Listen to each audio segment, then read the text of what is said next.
Hi hello నమస్తే welcome back village natural vlogs Goa tours vlog 2 చూపిస్తున్నా మీకు. మేమైతే కాలంఘాట్ బీచ్ దగ్గర ఎల్లో కలర్ బిల్డింగ్ అదే అందులో రూమ్ తీసుకున్నాము. సాయంత్రం 4 అవుతుంది, బీచ్కి బయలుదేరదామని మేమైతే నలుగురం కలిసి బీచ్కి బయలుదేరాము. స్టార్స్ దగ్గర నుంచి ముందుకు పోవాలి. వ్యూ మాత్రం సూపర్ ఉంటుంది అబ్బా. సాయంత్రం వేళ బీచ్కి పోయి బీరు పట్టుకొని తాగితే నిజంగా మనకి ఎన్ని సమస్యలు ఉన్నా కానీ అసలు ఆ సమస్యలు మనకు అసలు దగ్గర కూడా రావు. అట్లా అనిపిస్తుంది. నాకైతే ఫుల్ ఎంజాయ్ చేసిన. నా సమస్యలు మొత్తం పక్కన పెట్టి ఎంజాయ్ మీద ఫోకస్ పెట్టిన. ఓకేనా, సూపర్ ఉంటుంది నిజంగా. వ్యూ మాత్రం కాలంఘాట్ బీచ్ వ్యూ సూపర్ ఉంటుంది. అక్కడ వాటర్ స్పోర్ట్స్ గేమ్స్ కానీ, హోటల్స్ కానీ, అక్కడ ఉన్న మంది కానీ వాళ్ళని చూస్తుంటే మన సమస్యలు అసలు గుర్తుకే రావు. సూపర్ అంటే సూపర్ ఉంటుంది. అక్కడ వాటర్ చూడండి ఎట్లా వస్తుందో సంధ్య వేళలో. చిన్నోళ్ళు పెద్దలు అసలు వయసుతో సంబంధం లేదు, మొత్తమే ఫుల్ ఎంజాయ్ అంటే ఫుల్ ఎంజాయ్ చేయవచ్చు కాలంఘాట్ బీచ్ దగ్గర. అక్కడ టూరిజం పోలీస్ వాళ్ళు ఉంటారు, చూస్తారు మనం ఎటన్నా సముద్రం పోతున్నామా వెళ్తున్నామా చూస్తారు, అప్రమత్తంగా ఉంటారు. మేమైతే నలుగురం చూసినా కదా ఫోటోకి ఎట్లా పోదిస్తున్నారో. మొత్తానికి సాయంత్రం 6 అయింది. అక్కడ లైటింగ్ వేసిళ్ళు. లైటింగ్ కాలంఘాట్ బీచ్ దగ్గర సూపర్గా ఉంటుంది అబ్బా, నిజంగా చెప్తున్నా. ఆ రోజు match beer chicken mutton full తినచ్చు, ఎంజాయ్ చేయచ్చు. ఆ రోజు ఫుల్ ఎంజాయ్ చేసి రూమ్కి వచ్చినాం. పెగ్గేసినాక మాత్రం ఫుల్ డ్యాన్స్ చేసినాం అందరం. ఓకే, తెల్లారినాక 10-11 అవుతుంది. కడుపులో మొత్తం కాలుతుంది.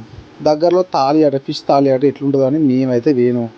ఈచ్ వన్ 150 రూపాయలు ఒక పార్సల్ ఆట. 4 పార్సల్ తీసుకున్నాం 600 రూపాయలు పెట్టి. అక్కడ 10 నిమిషాలు వేడి చేయమని చెప్పిండు. అక్కడ మేమైతే వేడి చేయమంటే అక్కడ మొత్తం షూట్ చేసినాం. అదొక రిసార్ట్, అందులో హోటల్ ఉంది, స్విమ్మింగ్ పూల్ ఉంది, రూమ్స్ ఉన్నాయి, అన్నీ ఉన్నాయి.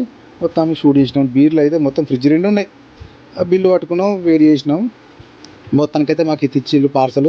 మేము రూపం వచ్చి ఇప్పి చూస్తే పర్లేదు, మరీ బ్యాడ్ లేదు, మరీ హైలైట్ లేదు, మామూలుగా ఉంది. ఓకే, మొత్తానికైతే తిన్న తర్వాత అయితే సాయంత్రం అయింది, పండుకున్నాం. సాయంత్రం అయింది. సాయంత్రం అయినాక చాయ్ తాగమని హోటల్కి పోయినాం. ఆ హోటల్ కాడనైతే మంచిగా ఉంది హోటల్. చాయ్ చిక్కగా ఉంది, చాయ్ 20 రూపాయలు. మొత్తం టీ అయితే రేట్ ఎక్కువనే ఉంది. అక్కడైతే ఒక పిల్లి పెంచుకుంటున్నారు ముందుగానే, ఊకున్నది కుక్కలాగా పిల్లి. వాళ్ళు పిల్లి పెంచుకుంటారట, పెంచుకున్న పిల్లి అది. మా వాళ్ళు అయితే ఫోటోలకు అయితే పోజులు ఇచ్చిళ్ళు. ఛాయ్ మాత్రం చిక్కగా ఉంది, 20 రూపాయలు. సాయంత్రం 5 అయింది. 5 అయినాక మేము కాజు పిస్తా ఉందామని పోయినాం. మా వాడైతే ఫోటోలు తీయమని నన్ను అడిగితే 2-3 ఫోటోలు తీసిన తర్వాత అందరం కలిసి కాజు పిస్తా తీసుకున్నాం. మనిషి కిలో తీసుకున్నాం. కరీంనగర్కి ఇక్కడికి ఒక 300 తేడా ఉంది. మొత్తానికి అయితే మీతో ప్యాకెట్లు తీసుకోకండి, ఖచ్చితంగా వీడియో తీసుకోండి, టేస్ట్ చూసి తీసుకోండి, మోసపోతారు. ఓకేనా.